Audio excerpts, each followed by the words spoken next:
بسم اللہ الرحمن الرحیم۔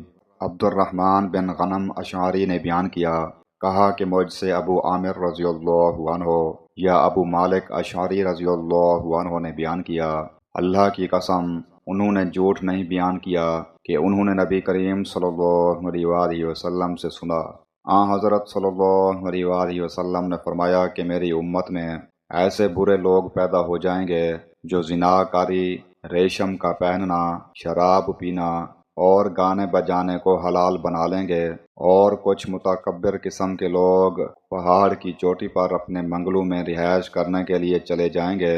چرواہے ان کے مویشی صبح و شام لائیں گے اور لے جائیں گے۔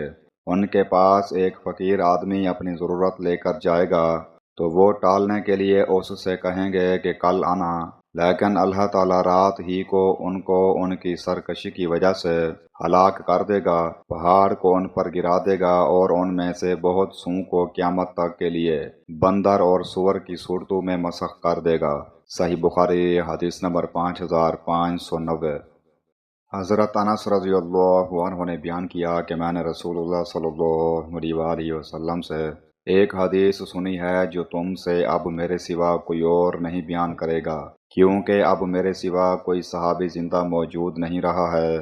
حضرت صلی اللہ علیہ وآلہ وسلم نے فرمایا کہ قیامت کی نشانیوں میں سے یہ ہے کہ جہالت غالب ہو جائے گی اور علم کم ہو جائے گا، زنا کاری بڑھ جائے گی، شراب کثرت سے پی جانے لگے گی، عورتیں بہت ہو جائیں گی، یہاں تک کہ 50 عورتوں کی نگرانی کرنے والا صرف ایک ہی مرد رہ جائے گا۔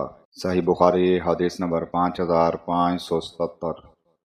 حضرت عبداللہ بن عمر رضی اللہ عنہما نے بیان کیا کہ رسول اللہ صلی اللہ علیہ وآلہ وسلم نے فرمایا، جس نے دنیا میں شراب پی اور پھر اس نے توبہ نہیں کی تو آخرت میں وہ اس سے محروم رہے گا۔ صحیح بخاری حدیث نمبر 5575۔ حضرت ابو ہریرہ رضی اللہ عنہ سے روایت ہے کہ جس رات رسول اللہ صلی اللہ علیہ وآلہ وسلم کو معراج کرائی گئی تو آپ کو بیت المقدس کے شہر ایلیا میں شراب اور دودھ کے 2 پیالے پیش کیے گئے۔ حضرت صلی اللہ علیہ وآلہ وسلم نے انہیں دیکھا، پھر آپ نے دودھ کا پیالہ لے لیا۔